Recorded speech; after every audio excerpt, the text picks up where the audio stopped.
ធ្វើជាអ្នកមាននិងរុងរឿងគ្រប់ជាតិមនុស្សយើងចង់មានបានមិនត្រឹមតែក្នុងបច្ចុប្បន្នជាតិប៉ុណ្ណោះទេគឺចង់មានគ្រប់អនាគតជាតិទៀតផងដូចនេះត្រូវតែស្វែងយល់ឲ្យបានច្បាស់ពីច្បាប់កម្មផលដើម្បីរៀបចំជោគវាសនាជីវិតរបស់ខ្លួនឲ្យបានល្អគឺថាត្រូវយករូបមន្តជោគជ័យដោយបានរៀបរាប់ពីមុនមកអនុវត្តកម្មបញ្ញានិងវិរិយៈប្រន់តែបាត់ឲ្យបានល្អនៅចំណុចទាំង3នេះនោះអ្នកនឹងមិនធ្លាក់ខ្លួនក្រឡើយកម្មសំដៅដល់ចេតនាព្រះសម្មាសម្ពុទ្ធបានសម្ដែងយ៉ាងច្បាស់ពីកុសលកម្មនិងអកុសលកម្មអំពើទាំងឡាយណាដែលធ្វើទៅ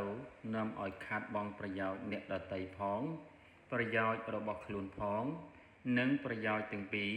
អំពើនោះមានទោសជាអកុសលហើយនឹងឲ្យផលជាបាបអំពើទាំងឡាយណាដែលធ្វើទៅមិនប៉ះពាល់ដល់អ្នកដទៃផងដល់ខ្លួនឯងផងនិងដល់អ្នកទាំងពីរផងអំពើនោះមិនមានទោសជាកុសលហើយនឹងឲ្យផលជាបុណ្យជាមូលដ្ឋានអំពើបាបសំដៅដល់អកុសលកម្មបទ10អាចលាងជម្រះបានដោយកុសលកម្មបទ10ដូចគ្នាព្រះពុទ្ធោវាទបានសម្ដែងទុកវិចារការធ្វើបាបទាំងពួងបំពេញបុណ្យឲ្យបានច្រើននិងជម្រះចិត្តឲ្យបានស្អាតបរិសុទ្ធឃ្លាទី1ឲ្យយើងវិចារនៅអកុសលកម្មបទ10ឃ្លាទី2ឲ្យយើងប្រណិប័តនៅកុសលកម្មបទ10ពោលគឺយើងត្រូវរក្សាសិល5ឬបញ្ចសិលឲ្យបានខ្ជាប់ខ្ជួនល្អម្យ៉ាងទៀតដើម្បីឲ្យបានអានិសង្សច្រើនយើងគួរថ្វាយខ្លួនចំពោះព្រះរតនត្រ័យរក្សាសិល5យកព្រះពុទ្ធព្រះធម៌និងព្រះសង្ឃជាទីពឹងទីរលឹកបុគ្គលអ្នកបានដល់នៅរតនៈទាំង3ជាទីពឹងទីរលឹកហើយរមែងបានអានិសង្សច្រើនមានដេកជៀសបានសុខចម្រើននិងមិនទៅកាន់អបាយឡើយអានិសង្សដែលកើតពីការគោរពបូជាចំពោះព្រះរតនត្រ័យនិងរក្សាសិល5អាចញ៉ាំងអកុសលកម្មដែលស្ដួយស្ដើងមិនឲ្យកើតឡើងបានតួយ៉ាងដូចជាឆ្មាំទ្វាម្នាក់ឈ្មោះធម្មិលៈតែងតែស្ទូចត្រីរៀងរាល់ថ្ងៃហើយប្រពន្ធរបស់គាត់យកត្រីទាំងនោះទៅដូរយកអង្ករនិងម្ហូបនាងដាំបាយនិងយកត្រីដែលសេសសល់ធ្វើម្ហូបរស់នៅដោយជីវភាពយ៉ាងនេះអស់រយៈពេលជាង50ឆ្នាំក្រោយមកពេលវ័យកាន់តែជរាធម្មិលៈក៏បានធ្លាក់ខ្លួនឈឺនៅពេលភិក្ខុសង្ឃនិមន្តមកបិណ្ឌបាតនៅផ្ទះរបស់ពួកគេប្រពន្ធរបស់គាត់តែងសូមខមាទោសរាល់ពេលព្រោះខ្លួនគ្មានចង្ហាន់ប្រគេនភិក្ខុមួយអង្គបានសូមនាងដើម្បីចូលទៅសួរសុខទុក្ខធម្មិលៈហើយបានញ៉ាំងឲ្យគាត់រក្សានៅបញ្ចសិលក្រោយពីបានទទួលនៅត្រៃសារណគមហើយធម្មិលៈមិនអាចហាមមិត្តកើតទៀតឡើយពេលនោះភិក្ខុអង្គនោះក៏និមន្តចេញទៅគោចរបិណ្ឌបាតនៅផ្ទះទីតីទៀតនៅពេលដែលលោកនិមន្តទៅដល់វត្តវិញស្រាប់តែលេចចេញឧបាសកម្នាក់មានរូបចេញចាំងស្ថិតនៅក្នុងទីចំពោះមុខហើយក្រាបសំពះលោកពេលនោះលោកក៏សួរទៅកាន់ឧបាសកនោះថាតើអ្នកជានរណាខ្ញុំព្រះអង្គគឺជាធម្មិលៈចុះតើឧបាសកនៅទីណាឥឡូវនេះខ្ញុំព្រះអង្គនៅឋានមហារាជិកាខ្ញុំព្រះអង្គសូមអរព្រគុណលោកម្ចាស់ជាអនេកដែលបានប្រទាននៅត្រៃសារណគមដល់ខ្ញុំព្រះអង្គប្រសិនបើបានទទួលនៅនិច្ចសិលទៀតនោះខ្ញុំព្រះអង្គនឹងបានទៅកើតក្នុងឋានសួគ៌ជឿនលើជាងនេះដូច្នេះយើងឃើញថាអនិសង្សដែលកើតពីការយកព្រះរតនត្រ័យជាទីពឹងមានគុណានុភាពថ្លៃថ្លាណាស់គឺអាចបញ្ជៀសនៅអកុសលកម្មដែលកើតបានសន្សំអស់រយៈពេល50ឆ្នាំដោយការនេសាទត្រីហើយនាំឲ្យបានទៅកើតក្នុងសុគតិភព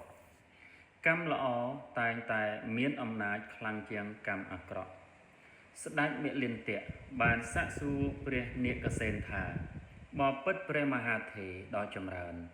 លោកបានពោលថាអកុសលកម្មដែលកើតពីការសម្លាប់ត្រីនឹងនាំទៅកើតក្នុងអបាយប៉ុន្តែឥឡូវនេះធម្មិលៈបានសម្លាប់ត្រីច្រើនណាស់ហ ហើយមុនគាត់ស្លាប់គ្រាន់តែបានទទួលត្រៃសារណគមជាទីពឹងប៉ុណ្ណឹងសោះគាត់បានទៅកាន់សុគតិភពខ្ញុំព្រះអង្គមិនជឿរឿងនេះទេចម្លើយរបស់ព្រះអរហន្តនាគសេនត្រង់ចំណុចនេះគួរឲ្យចាប់អារម្មណ៍ខ្លាំងណាស់បបិទ្ធមហារាជប្រសិនបើព្រះអង្គចោលដុំថ្មតូចមួយទៅក្នុងទឹកតើមានអ្វីកើតឡើងដុំថ្មនោះនឹងលិចក្នុងទឹក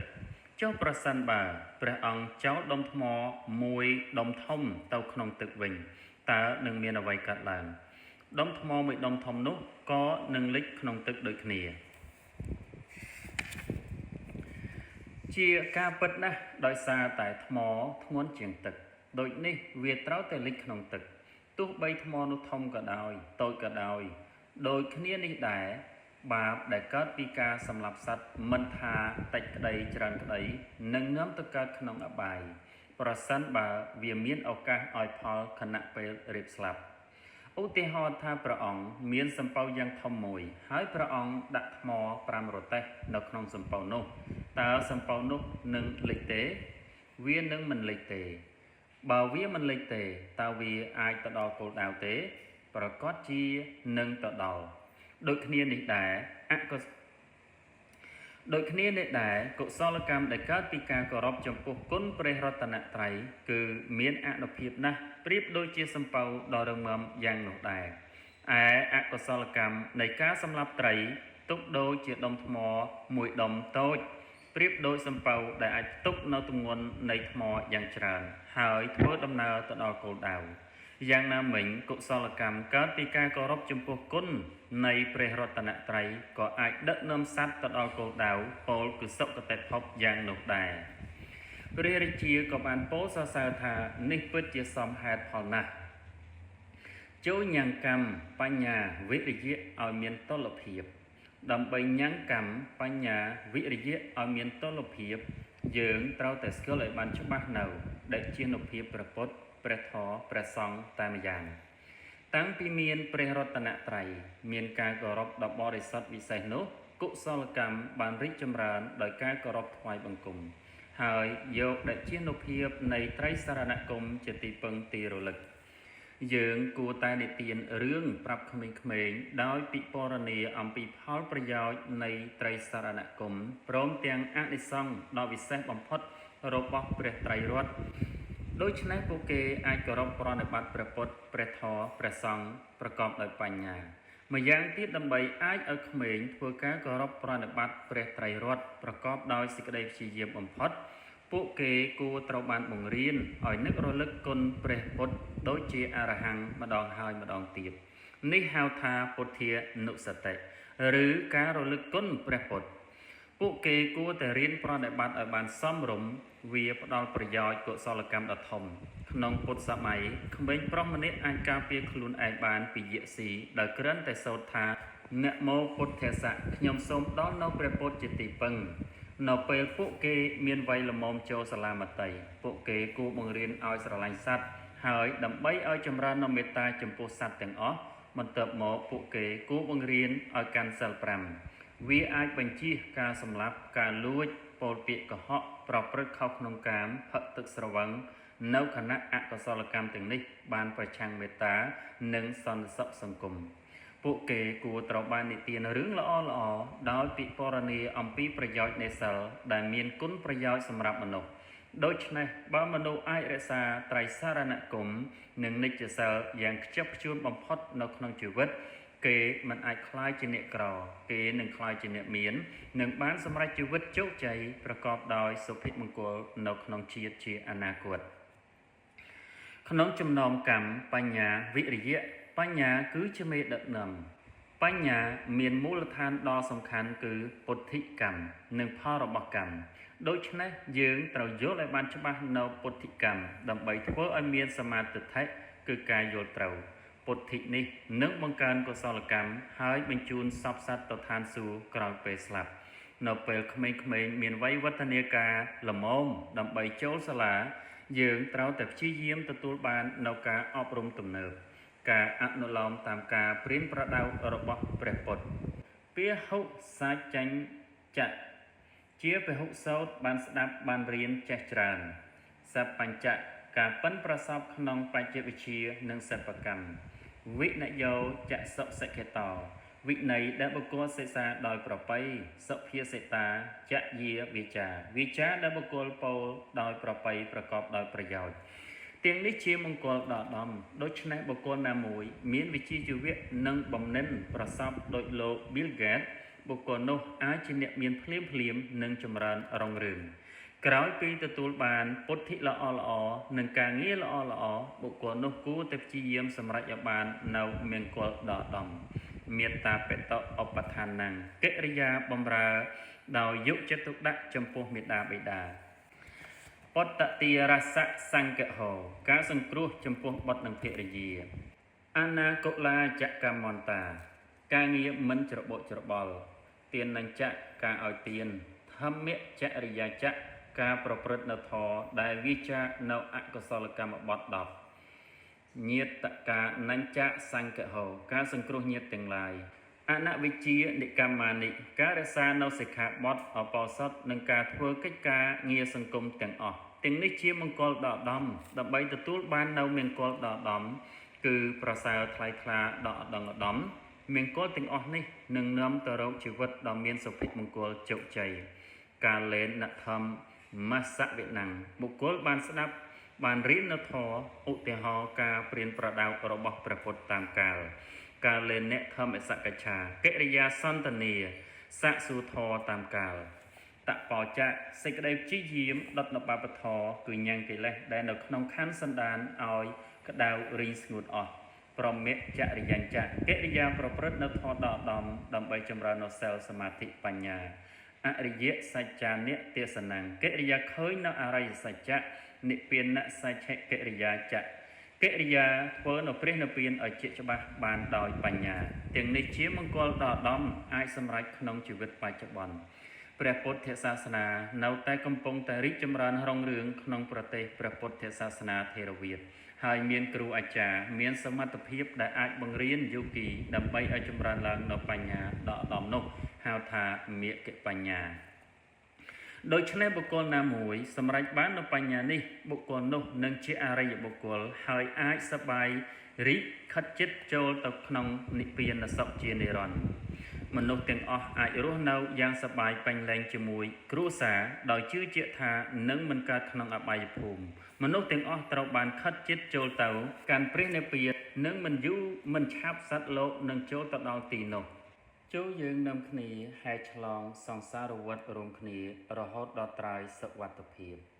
រឿងនេះយើងអាចចាត់ចែងជោគវាសនារបស់យើងដើម្បីឲ្យសម្រេចនៅជាតិថ្មីផ្សេងទៀតយើងទំនងជាបង្កើតឲ្យប្រើធម្មពលកម្មដែលវាមានធម្មពលខ្លាំងជាងកម្លាំងអាតូមិកគឺជាព័ត៌មានមួយដ៏រីករាយបំផុតប្រសិនបើគូស្នេហ៍ប្រកបដោយការសម្រេចចិត្តពិតប្រាកដនិងមានបំណងប្រាថ្នាដូចគ្នាប្រព្រឹត្តយ៉ាងសប្បាយចិត្តនៅកុសលកម្មរួមគ្នាហើយមានបំណងប្រាថ្នារួមគ្នាជារឿយៗដោយឆ្លងកាត់សង្សារវដ្ត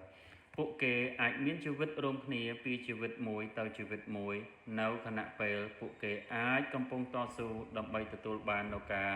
រួចចាកពីសេចក្តីទុក្ខទាំងអស់សុមេធិតបោះនិងនាងសុមិត្តាជាស្ត្រីក្រមុំក្នុងត្រកូលព្រាហ្មណ៍ជាឧទាហរណ៍ដោយគ្រាន់តែប្រព្រឹត្តនៅកុសលកម្មដែលបានថ្វាយផ្កាឈូកនិងថ្វាយបង្គំព្រះពុទ្ធទីបង្ករួមគ្នានិងប្រាថ្នារួមគ្នាដោយឆ្លងកាត់រយៈពេលយ៉ាងយូរអស់4អសង្ខ័យនិងកម្រៃ100,000កាប់ក្នុងវាលវត្តសង្សារដែលជាពេលដ៏ខ្លីបំផុតសម្រាប់ព្រះពោធិសត្វដើម្បីបំពេញបារមីហើយព្យាយាមបន្តជារហូតដើម្បីបានត្រាស់ជាព្រះពុទ្ធពួកគេជាប្តីប្រពន្ធក្នុងជាតិជាច្រើនរហូតចុងបញ្ចប់នៃជាតិនៅពេលដែលពួកគេគឺជាព្រះអង្គម្ចាស់សិទ្ធត្ថៈនិងព្រះនាងយសោធិរីដែលបានអភិសេកប្រសូតបុត្រមួយព្រះអង្គគឺរាហុលកុមារពួកគេទាំងអស់គ្នាបានសោយនៅសេចក្តីសុខក្នុងព្រះនិព្វានដោយមានជំនួយអំពីការតតែងកម្មយើងអាចខ្លាចជាអ្នកមានដូចសេដ្ឋីចោតិកៈឬយើងអាចសប្បាយរីករាយបរិបូរដោយលាភសក្ការៈដូចជាព្រះថេរៈសេវលីឬយើងអាចខ្លាចជាមនុស្សមានគំនិតប្រាជ្ញាខ្លាំងក្លាដូចជាស្ដេចនលិន្ទៈនិងព្រះថេរៈនិកសេន ឬក៏បុគ្គលណាខ្លាចជាមនុស្សមានសម្រស់ស្រស់ស្អាតដាច់គេដូចជានាងឧមាតន្តីឬបុគ្គលណាមួយបានជាស្ត្រីក្រមុំប្រកបដោយសម្ផស្សដ៏ស្រស់ត្រកាលដាច់គេដូចជានាងបញ្ចបាបាយើងគួរតែស្វាត់ជាយនិងពិចារណានៅអភិនហបសោតឲ្យបានជារឿយ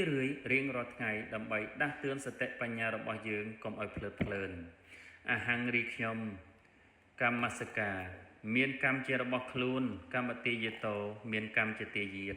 កម្មយោនិមានកម្មជាកំណើតកម្មពន្ធូមានកម្មជាញាតិកម្មបដិសរណោមានកម្មជាទីពឹងកល្យានណាងវាបនក្តីបាបកម្មវាបាបក្តីយ៉ាងកម្មង្ករិសាមិកម្មណាមួយដែលខ្ញុំបានធ្វើតាសកម្មសៈភិវិសាមិខ្ញុំនឹងទទួលនូវផលនៃកម្មនោះពុំខានឡើយការសិក្សាស្វែងយល់ពីទ្រឹស្ដីកម្មផលទុកដូចជាការបំភ្លឺផ្លូវដើម្បីដើរតាមមាគ៌ាឆ្ពោះទៅរកសេចក្តីសុខសុភមង្គលក្នុងជីវិតកាលណាគេយល់ច្បាស់ពីច្បាប់កម្មផលហើយរមែងប្រព្រឹត្តតែកម្មណាដែលមានប្រយោជន៍ជាហេតុបានសម្រេចនៅសម្បត្តិទាំងពួងដោយវិចារនៅអំពើអាក្រក់គ្រប់យ៉ាងព្យាយាមសាងតែអំពើល្អនិងដកខាត់សម្អាតចិត្តរបស់ខ្លួនឲ្យបរិសុទ្ធផូរផង់ទីបំផុតនឹងបានសម្រេចមគ្គផលជាពុំខាន